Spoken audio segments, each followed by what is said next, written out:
topic for mga minamahal, itong tinatawag na non-negotiable for your faith. Non-negotiable for your faith. Pag sinabing non-negotiables, mga minamahal, ito po tinatawag na non-negotiables, it means mga minamahal, not open to discussion or reconsideration. Everybody, amen. Not open for discussion or tinatawag na reconsideration. Non-negotiables for your faith. Ang ating beloved parents in the Lord, silang ginamit ng Diyos para turuan tayo sa tamang pananampalataya. Everybody, amen. So binigyan tayo ng totoong pastor na nagturo sa atin, mga minamahal, yung mga bagay na tinatawag na non-negotiables for your faith. Pag sinabi natin non-negotiable, wala na tayong babaguhin. Everybody, amen. Wala tayong babaguhin, hindi natin kukunin, wala tayong babawasan. Everybody, amen. Not open for tinatawag na discussion or reconsideration. Ano po yung mga non-negotiable sa ating pananampalataya? Una, Amos chapter 5 verse 4. Sa aklat ni Amos, kabanatang 5, ang talatay 4. Sapagkat ganito ang sabi ng Panginoon sa sangbahayan ni Israel, hanapin ninyo ako at kayo'y mga bubuhay. Amen. Everybody say, praise the Lord. So this is the word of the Lord. Unang non-negotiable sa ating pananampalataya, seek God, not sin. Everybody say amen. Hanapin natin ang Diyos, seek God, not sin. Ito'y tinatawag na non-negotiable sapagkat wala tayong dapat hanapin kung hindi ang Diyos. Everybody say amen. Hindi ang kasalanan. Everybody say amen. Sabi ng Biblia, for thus said the Lord unto the house of Israel, seek ye me and ye shall live. Seek the Lord and ye shall live. Everybody say amen. So ang Diyos is a life giver. Everybody say amen. Ang mahal na Panginoon nagbibigay ng buhay sa mga taong nakasumpong sa Kanya. Kaya hanapin natin ang Diyos, hindi ang kasalanan. Ito'y non-negotiable. Hanapin mo ang Diyos. Hindi pwedeng babaguhin na mga minamahal ito sapagkat kailangan nating hanapin ng Diyos. Sabi ng Biblia, mga minamahal, seeking the Lord, mga minamahal, is essential for any reformation and revival among God's people. Everybody, amen. Ang tinatawag na revival at reformation sa buhay ng Kristiyano, walang iba kung hindi hanapin mo ang mahal na Panginoon. Everybody, amen. Sabi na, seek ye the Lord. He is our strength. Everybody, amen. Siya ang ating kalakasan. Walang ibang magbibigay sa atin ng kalakasan sa paglilingkod na ito, mga minamahal, sa ating pananampalataya kung hindi ang Diyos lamang. Kaya mga minamahal, wag nating hanapin ang kasalanan. Seek God, not sin. Sabi po ng banal na kasulatan, mga minamahal, sa banal na kasulatan, praise the Lord, mga minamahal, is essential for any reformation or revival among God's people is seeking the Lord. Because sabi po ng Biblia, those who seek Him shall find life and strength. Everybody, amen. At ang sabi po ng banal na kasulatan, mga minamahal, praise the Lord, na ito po, mga minamahal, ay essential. Bakit? Sabi po ng Biblia, mga minamahal, praise the Lord, kindly open your Bible muna, basahin mo natin ang isang versikulo, 2 Chronicles chapter 15 verse 2. Kindly, dagdag natin. Ikalawang aklat ng mga taga-Kronika, kabanatang 14, 15, ang talatay 2. At siya'y lumabas na sinalubong si Asa, at sinabi niya sa kanya, dinggin ninyo ako, Asa, at buong Juda at Benjamin.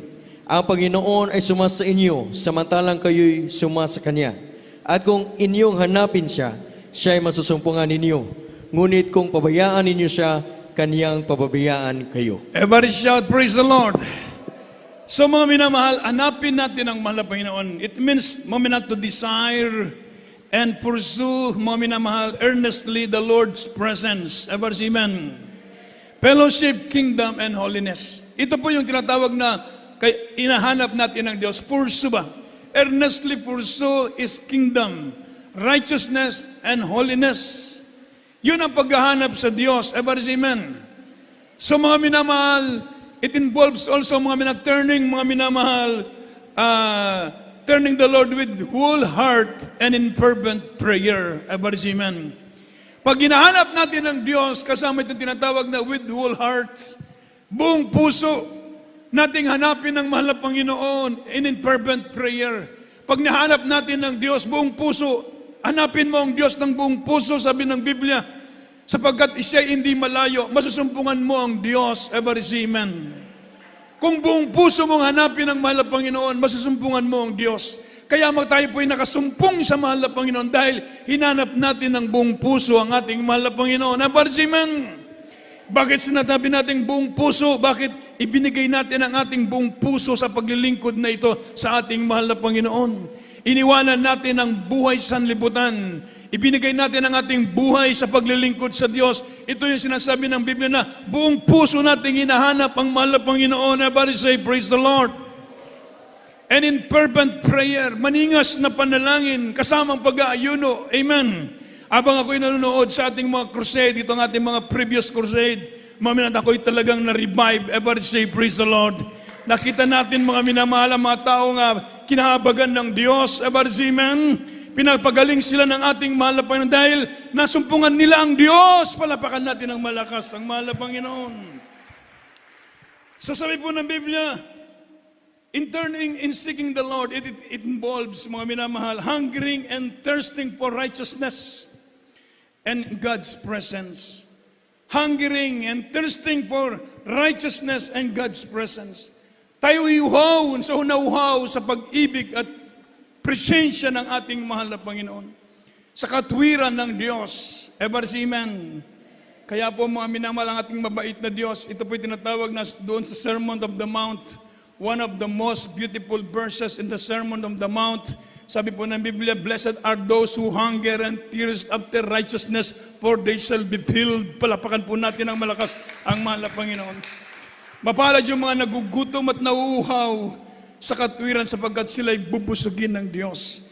Sapagkat mga minamahal, kaya tayo po'y binubusog ng ating mahal na Panginoon. Pag hinahanap natin ng Diyos ng buong puso, buong kaluluwa, buong lakas, uhaw tayo sa pag-ibig, sa presensya ng mahal na Panginoon. Bubusagin tayo ng ating mahal na Panginoon.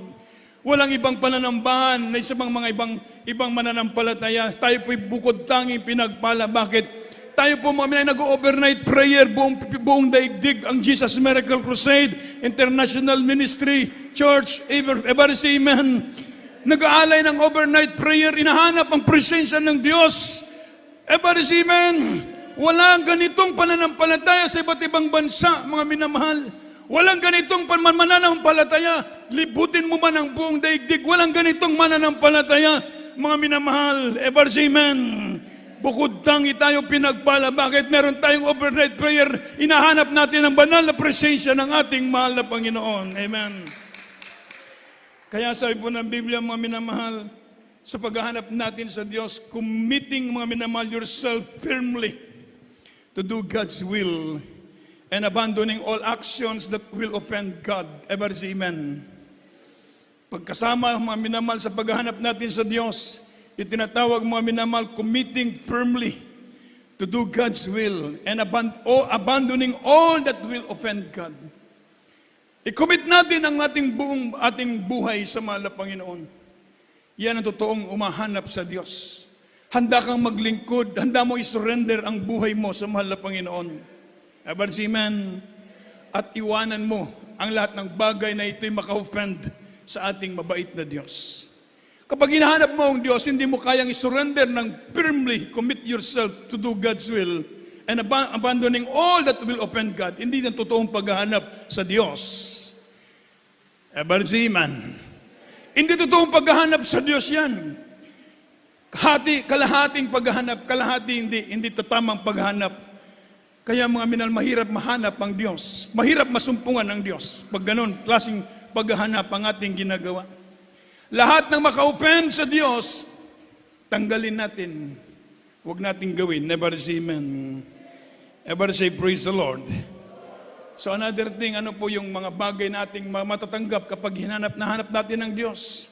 Those who seek the Lord will experience the presence and peace from God. Ever say amen. Those who seek the Lord, mga minamahal, sabi po ng banal na kasulatan, praise the Lord, mga minamahal, will receive mercy and grace and help in times of need. Ever man, makasumpong sila ng tinatawag na habag at biyaya sa ating mahal na Panginoon. Those who seek Him, mga minamahal, sabi po ng banal na kasulatan, will experience the presence of God. Ever man. It means to say, mga minamahal, hindi natin kayang bayaran ang kabaitan ng ating mahal na Panginoon sa buhay natin. Palapakan po natin ang mahal na Panginoon. Pangalawang bagay na non-negotiable. Second, mga minamahal, fear God, mga minamahal, not man. Ever see man. Proverbs chapter 19, verse 23, kindly.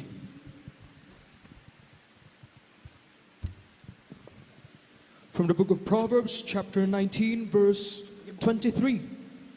The fear of the Lord tendeth to life, and he that hath it shall abide satisfied. He shall not be visited with evil. Amen. From the book of the Proverbs, chapter 19, verse 23.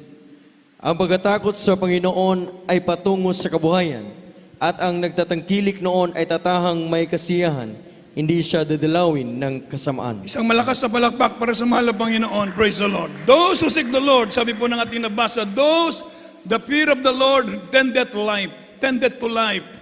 And he that hath, it shall abide in satisfied. It shall not be visited with evil. Amen. Hindi ka dadalawin ng kasamaan. So sabi po na, fear God, not man. Matakot tayo sa Diyos, hindi sa tao. Ang ating mahal na Panginoon nagsabi, huwag kayong matakot sa tao na kayang kitlin ang inyong buhay pero wala siyang kapangyarihan itapon ang iyong kaluluwa sa impyerno. Kundi bagkus katakutan natin ng Diyos na kaya kang kitlin ang iyong buhay at pwedeng itapon ang iyong kaluluwa sa impyerno. So ang dapat katakutan natin ang Diyos lamang, ever see, amen. Magkaroon tayo ng takot sa mahal na Panginoon. Napakalaga, the importance of the fear of the Lord. Pinag-aaralan natin, what is the fear of the Lord? What the importance of the fear of the Lord? The fear of the Lord, mga mina, will prolong your life, ever see, amen. Pahabain ng Diyos ang iyong buhay, ever see, amen. Kaya mga minamahal, ingatan ka ng Diyos, hindi ka dadalawin ng kasamaan. Pag meron kang takot sa Diyos, mga minamahal, sabi po namin, kasama mo ang Diyos sa lahat ng oras, even in your suffering, ever see, amen. Kasama mo ang mahal na Panginoon, hindi ka iwanan ng Diyos. Kung just imagine, dahil meron kang takot sa Kanya, ever see, amen. The fear of the Lord causes to hate evil, ever see, amen. The fear of the Lord, mga minamahal, sabi po ng Biblia, we are able to, mga minamahal, to do the will of the Lord. Mga minamahal, even in the difficult times, ever see, amen. Dahil meron kang takot sa Kanya eh.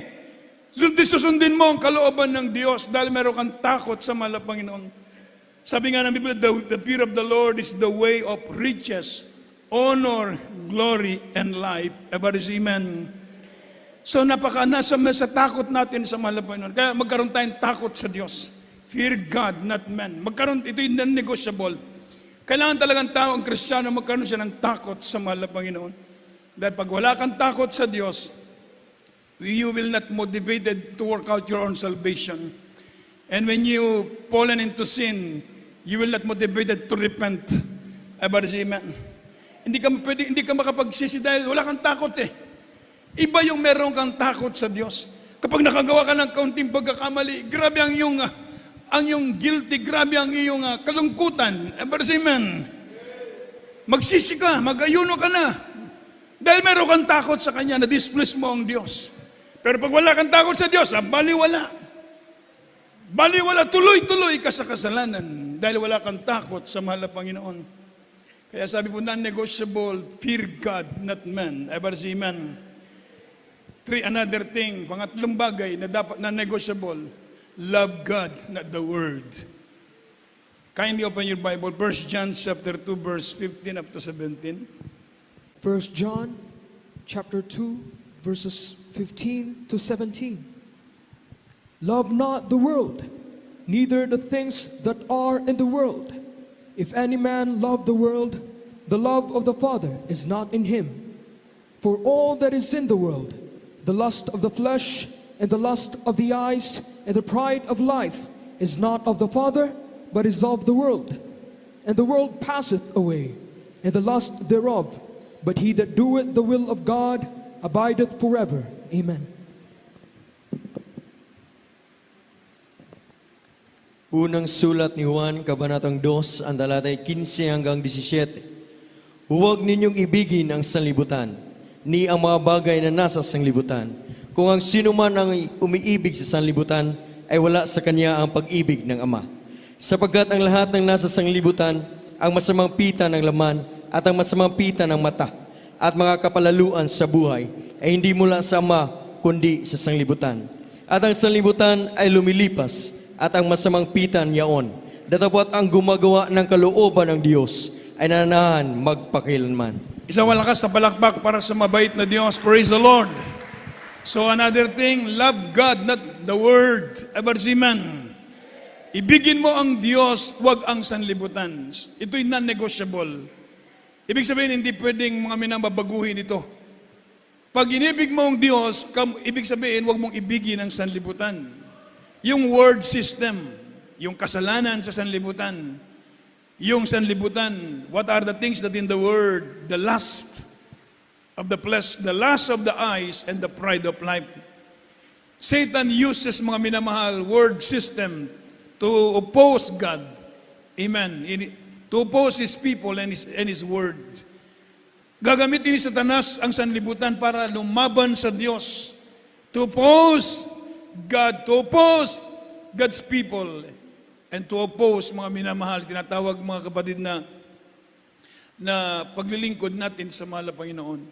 Kaya po magbantay ang Kristiyano, huwag nating ibigin ang sanlibutan, yung worldly system. God used, itinatawag na philosophy, mga minamahal, agriculture, sports, music, passion, amen, lahat ng bagay, medical profession, agriculture, lahat ginagamit ni Satanas para, mga kapatid, na to destroy, to oppose God and His people. Ever see, amen.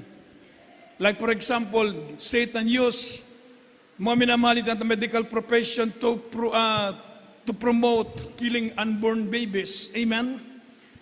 He used agriculture, mga minamahal, to produce narcotic and drugs. He used, mga minamahal, yung tinatawag na passion, yung mga sa mundong ito, para kalabanin ang standard ng Diyos. Bakit? Sa panahon natin, napakasama na ng daigdig. Ever see, amen. So ano din sabi po ng Biblia, mga minamahal, ano po yung non-negotiable? Obey God, not your appetites. 1 Corinthians chapter 9, verse 27, kindly. 1 Corinthians chapter 9, verse 27. But I keep under my body and bring it into subjection, lest that by any means, when I have preached to others, I myself should be a castaway. Amen. Mga unang sulat ni Pablo sa taga-Korinto, Kabanatang 9, ang talatay 27. Ngunit tinahampas ko ang aking katawan at aking sinusupil, baga sakaling sa anumang paraan, pagkapangaral ko sa iba, ay ako rin ay itakwil. Everybody shout, praise the Lord. So, obey God, not your appetites. Yung appetites natin nando sa loob natin. Yung gusto ng ating sarili ba? Na gusto ng sarili mo na contrary sa kalooban ng Diyos. Ever see, amen. Kaya si Apostle Pablo, ang sabi niya, but I keep under my body and bring into subjection, lest that by any means, when I preach to others, I myself shall be cast away. Sinusupil ko ang aking sarili. Yung kanyang appetites sa kanyang sarili, sinusupil niya. So ating mga Kristiyano, obey God, not your appetites. Everybody say, praise the Lord. Ano yung appetites, mga minam, yung lust. Amen. Yung mga kainaan na umiiral minsan sa atin, kaya sabi po ng Biblia, mortify the deeds of the body. Kaya sa Kristiyano, meron tinatawag na spiritual surgery. Ano yung spiritual surgery? If thy eye offend thee, sabi po ng Biblia, pluck it out. Ever see, amen. If your hand offend thee, cut it off. Mga minamahal. Ibig sabihin, kung ang mata mo ay magpapakasala sa iyo, dukutin mo. Kung ang kamay mo magpapakasala sa iyo, putulin mo. Huwag naman yun yung dukutin yung mata nyo. Baka literally yun, dukutin yung mata nyo. Ito po ay spiritual surgery. Ibig sabihin, putulin natin ang mga bagay na ito po ay maka-offend sa Diyos. Everybody say, praise the Lord. yung appetites natin. Obey God, not your appetites, yung gusto ng sarili mo. Wag mong ipairal yung damdamin mo, yung sarili mo kung ito'y labag sa kalooban ng Diyos. Isang malakas na palakpak para sa mahal na Panginoon. Kaya ang Kristiyano, mapagbantay tayong mga Kristiyano. Ever amen. Hindi natin pwedeng masunod yung gusto natin. Yung gusto ko ganito, ang gusto ko ganito. Yun ang gusto mo. Ayaw naman ng Diyos yung gusto mo. Ever amen. Appetites mo yun. Yung gusto mo yung ayaw ng mahal na Panginoon. Hindi pwede, mga kapatid. So wala pong babaguhin. Sabi po, non-negotiables. Ever amen. Hindi natin pwedeng sabihin, pwede bang i-consider natin? Walang, nasabi nga po mga minamahal, tinatawag na reconsideration. Walang reconsideration. Hindi natin pwedeng, pwede siguro, baka pwede na. Pwede natin yung hindi pwede. Hindi naman tayo pwede masunod ng sarili natin. Everybody say, praise the Lord. Palapakan po natin ng malakas ang ating mahal na Panginoon. Ang sabi po ng banal na kasulatan, another thing, Isaiah chapter 6 verse 8. Sunod, serve God, not self. Kindly, sige. Isaiah chapter 6 verse 8. From the book of Isaiah, chapter 6, verse 8. And also I heard the voice of the Lord saying, Whom shall I send? And who will go for us? Then said I, Here am I, send me. Amen. Ang aklat ni Propeta Isaias, kabanatang 6, ang talatay 8. At narinig ko ang tinig ng Panginoon na nagsasabi, Sinong susuguin ko at sinong yayaon sa ganang amin? Nang magagayoy sinabi ko, narito ako, suguin mo ako. Isang malakas na palakpak para sa mahal na Panginoon. Everybody shout, praise the Lord. Ano yun na yung sinabi ng Biblia? Serve God, not yourself. Meron tinig galing sa Diyos. Sabi ng malapas, sino ang susuguin ko? Nangungusap ang mahal na Panginoon. Sino ang susuguin niya? Anong sabi ni Prophet Isaiah? Lord, here, please send me. Amen. Here I am. Send me. Hindi niya sinabi ang kanyang gusto, ang kanyang mangyari. Please, Lord, send me. Kung nangungusap ang Diyos sa atin, anong ipagawa sa atin ng mahal na Panginoon, are you willing? Ever amen. Willing mo bang gawin ang kalooban ng Diyos? Sino bang susuguin ko? Sabi ng Panginoon. Lord, here I am. Send me. Narito ako, Panginoon. Suguin mo ko. Anda niyang gawin ang kalooban ng Diyos. Anda ba natin gawin ang kalooban ng mahal na Panginoon? Anda ba tayong magpagamit sa Diyos? Mga kabataan, anda ba ninyong isurrender ang inyong buhay sa mahal na Panginoon? Mga youth choir, finance choir, adults choir, anda ba kayong magpagamit sa mahal na Panginoon? Anda ba tayong mga minamahal na suguin ng mahal na Panginoon? Sabihin natin, Lord, here I am. Please send me. Everybody say, praise the Lord. Utusan mo ako, mahal na Panginoon. Susundin ko ang iyong tinig. Everybody amen. Gagawin ko ang iyong kalooban, O Diyos. Hindi ang aking sarili ang masunod, kundi ikaw ang masunod sa buhay ko. Serve God, not yourself. Everybody amen. So tinawag kayo ng mahal na Panginoon, tinawag tayong lahat ng Diyos para gawin natin ang kalooban ng ating mahal na Panginoon. Tinawag kami ng Diyos, iniwan namin ang lahat sa aming mahal sa buhay noong araw. Mga kapatid, kami tinawag ng Diyos, maging ang aming mga pag-aaral. Dinalikuran namin ang aming pag-aaral dahil sinunod namin ang mahal na Panginoon sa kanyang tawag. Ever say, praise the Lord. So hindi kami nagsisi sa aming desisyon dahil ang Diyos ang ating sinusunod. Palapakan natin ng malakas ang mahal na Panginoon. So kung susundin ninyo ang kalooban ng Diyos, mga minamahal, pagpapalain tayong lahat ng ating mabait na Diyos. Last, sabi po ng Biblia, worship God, not comfort. From the book of Habakkuk, chapter 3, verse 17 to 18. Kindly, last verse. From the book of Habakkuk, chapter 3, verses 17 and 18. Although the fig tree shall not blossom, neither shall fruit be in the vines. The labor of the olive shall fail, and the fields shall yield no meat. The flock shall be cut off from the fold, and there shall be no herd in the stalls. Yet I will rejoice in the Lord. I will joy in the God of my salvation. Amen. Ang aklat ni Habakuk, kabanatang 3, ang talatay 17 hanggang 18. Sapagkat bagamat ang puno ng igos ay hindi namumulaklak, ni magkakaroon man ng bunga sa mga puno ng ubas, ang bunga ng olibo ay maglilikat, at ang mga bukid ay hindi magbibigay ng pagkain. Ang kawan ay mahiwalay sa kulungan, at hindi na magkakaroon ng bakahan sa mga silungan. Gayon may magagalak ako sa Panginoon, ako'y magagalak sa Diyos ng aking kaligtasan. Isang malakas at buhay na palakpak para sa mahal na Panginoon. Everybody shout, praise the Lord! Yun ang sabi ni Habakkuk. Habakkuk testifies that he served God not for what the Lord He gave, but he served God because He is God. Everybody say amen. Si Habakkuk, mga minamahal, sabi niya, kahit wala na, nagkaroon ng judgment, nagkaroon ng pestilence sa kanilang lugar sa panahon ni Habakkuk. Wala nang makain, wala na talahat, mga kapatid. Sabi ni Habakkuk, kahit wala na mga bagay na yan, I will rejoice in the Lord of my salvation. I will worship Him, ever say amen. Worship the Lord, not comfort, ever say, praise the Lord. Paglingkuran natin ng Diyos, hindi hinahanap natin yung comfort muna, mga minamahal. Hindi, hanapin muna natin yung kamay ng Diyos bago yung blessings. Everybody shout, praise the Lord, hallelujah. Ang paglilingkod sa Diyos, mga minamahal, wag nating sabihin na gusto ko ganito, gusto ko muna nga makilala ko. Hindi po yun. Ang makikilala ka kung ang Diyos ang magtataas sa iyo. Everybody say, praise the Lord.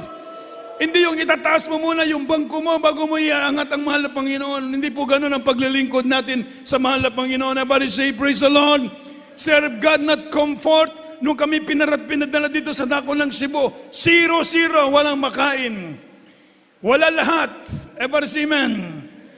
Pero ang sabi ng mga pastor, dinala kayo ng Diyos dyan dahil gagamitin kayo, magliligtas ng Diyos ng maraming kaluluwa dyan. Palapakan natin ng malakas ang ating mahal na Panginoon.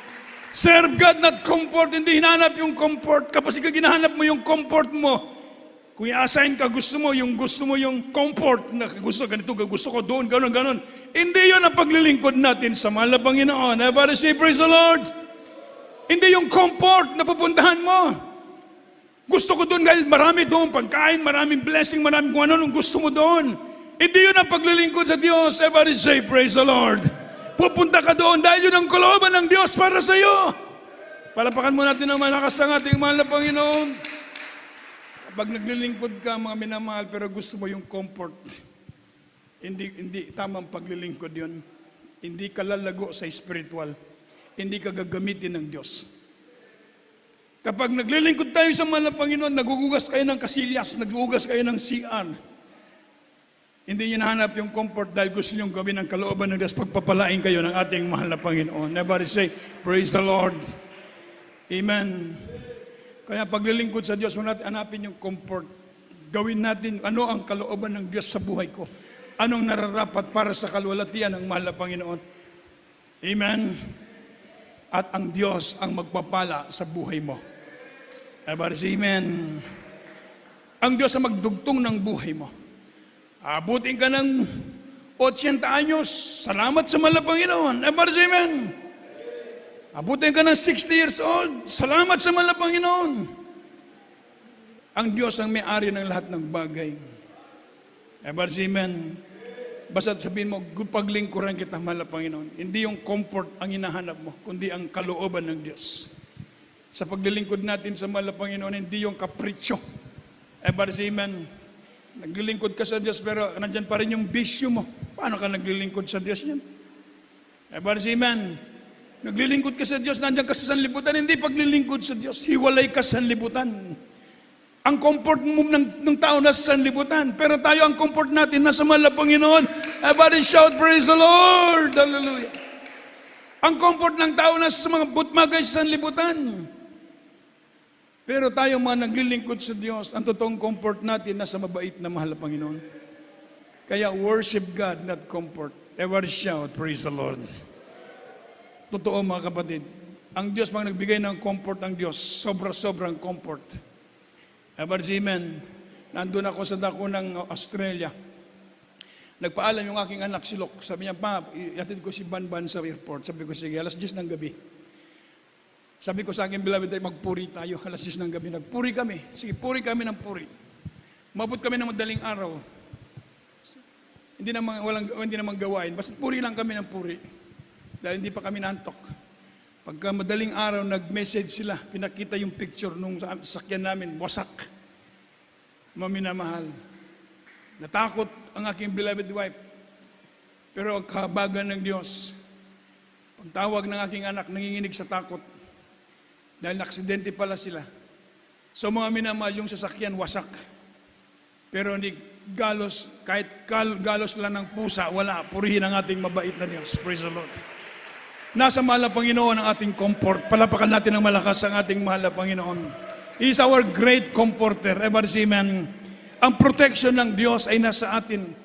Kausap ko yung may-ari ng company, sabi niya, second life mo na yan, look, imposible. Hindi ka masaktan. Imposible hindi ka mamatay. Dahil tama dito sa sasakyo ang bakal. Pero ang Diyos natin, totoong makapangyarihan. Palapakan natin ang mahal na Panginoon. Sa mga minamahal, imposible. Hindi ka masusugatan, hindi ka mabukulan man. Kahit galos lang ng pusa, naligo ka ng bubog, mga minamahal, sa lakas ng impact. Wasak yung bubong ng sasakyan. Pinuntahan ko yung sasakyan kanina, mga minamahal, wasak. Tinanggal na yung bubong. Mga minamahal, pero sabi ko, salamat sa mabait na Diyos. Ang Diyos ang ating comfort, refuge, ever see, amen. In times of trouble, He is our refuge. Palapakan po natin ng malakas ang ating mahal na Panginoon. Kaya imposible. Mga minamahal, sabi nung may-ari ng company, imposible. Talagang mamatay ang driver dyan. Pero napakabait ng mahal na Panginoon sa atin, mga kapatid, kapag tayo ay naglilingkod sa Diyos. Sabi, this is the confidence that, mga minamahal, that the Lord our God is in us. Ever see, amen. If we ask anything according to His will, He heareth us, He give to us. Ever see, praise the Lord. Bitingin tayo ng mahal na Panginoon. Iingatan tayo ng Diyos. Ang kanyang mga anghel nag-iingat sa atin sa araw at gabi. Puproteksyonan tayo ng mahal na Panginoon.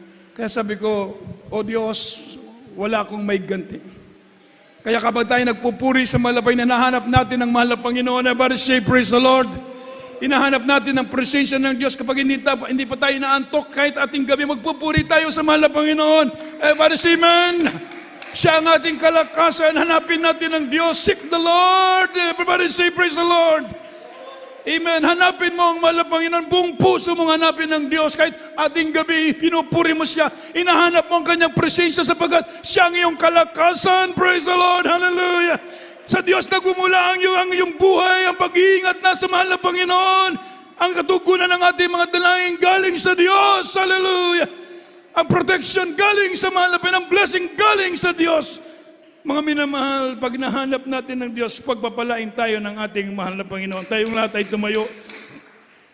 At tayo po'y magpuri sa mahal na Panginoon. Hanapin natin ang Diyos. Oras na ito, mga minamahal. The Lord our God is not far. God, the Lord our God is near. Malapit lamang ang Diyos, mga minamahal. Kasi lapit lamang ng dasal ang Diyos. Kung gagawin natin ang kalooban ng Diyos, mga minamahal, kung hanapin mo ang mahal na Panginoon, at mga minamahal, abandon mo lahat ng mga bagay na maka-offend sa Diyos, didinggin kayo ng ating mabait na Diyos. Pagpapalain kayo ng ating mahal na Panginoon. Praise the Lord. Hallelujah. Hanapin ang iyong Diyos. Gusto mo ng revival? Go. Sabihin mo, mahal na Panginoon, ni-revive mo ko. Gusto mo ng kapayapaan? Mahal na Panginoon, bigyan mo ako ng kapayapaan. Mahal na Panginoon, bigyan mo ako ng kalakasan. Baguhin mo ang aking buhay, mahal na Panginoon. Turuan mo ako sumunod sa iyong kalooban. Hanapin ninyo ang ating mahal na Panginoon. Kayo, hanapin mo. Ikaw ang hahanap sa Diyos. Ikaw ang unang lumapit sa mahal na Panginoon. Ang Diyos po, hindi kayo tatakwil ng ating mabait na Diyos. Hallelujah. Hanapin natin ang presensya ng ating mahal na Panginoon. Praise the Lord. Hallelujah. Hallelujah. Kindly singers. Jesus, tinitingnan mo bawat lakad ko. Sa tuwing nalilig Yes. ka, hinahanap mo. Nalilimutan Hallelujah. Hallelujah. ngunit sakit ang Lord, we papaya. need you, Lord. Hanapin natin ang Diyos. Hallelujah. Hallelujah. Hallelujah. Maasahan mo ano bang panahon. Magulang man ako sa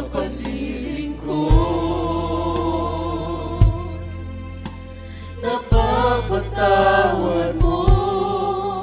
Ano bang kasalanan ko? Banggitin mo ang aking pangalan. Ikaw ay aking ingatan. Pagkat ako ay iyong sandigan, mas higit pa sa iyong kaibigan. Hindi kita mamabayaan sa oras na iyong kagipigan. Ang salita mo'y di nagbabago. Ako ang Diyos sa buhay mo.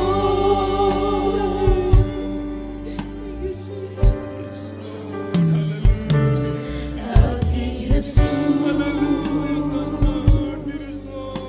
tinitingnan mo bawat lakad ko. Sa tuwing naliligaw, hinahanap mo.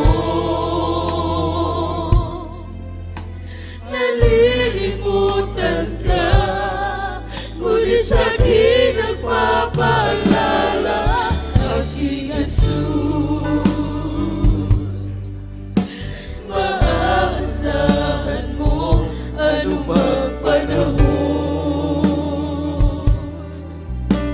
Magkulang man ako sa paglilingkod. Hallelujah, hallelujah, hallelujah. Napapatawad mo anumang kasalanan ko. Banggitin mo ang aking pangalan. Ikaw ay aking iingatan. Pagkat ako ay iyong sandigan, mas higit pa sa iyong kaibigan. Hindi kita pababayaan sa oras na iyong kagipigan. Ang salita mo'y di nababago. Ako ang Diyos sa buhay mo.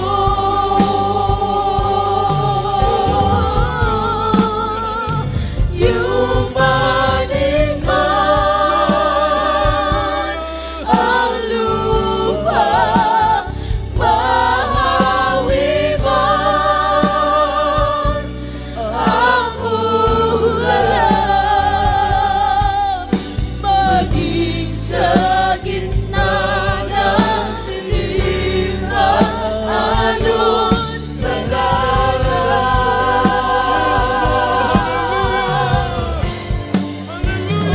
Pag-ibig mo sa akin laging abad at sabat.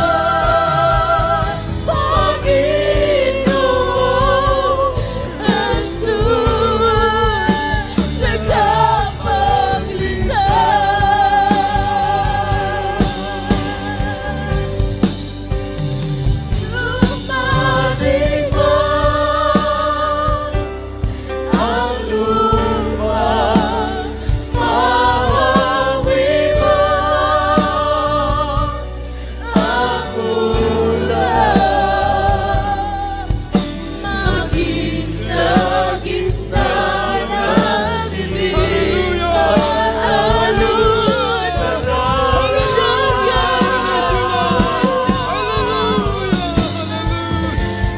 Pag-ibig mo sa akin laging abad at sabat. Panginoon Jesus, nagkapagligtas.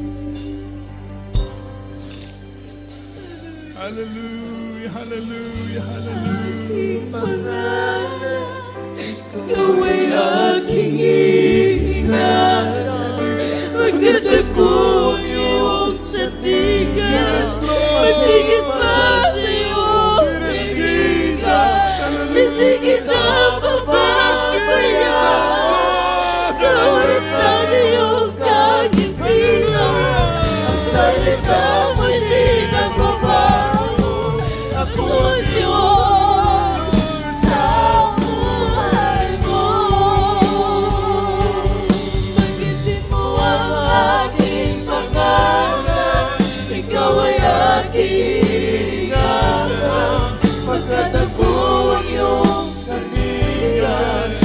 Sigit pa sa iyong kaibigan, hindi kita papabayaan.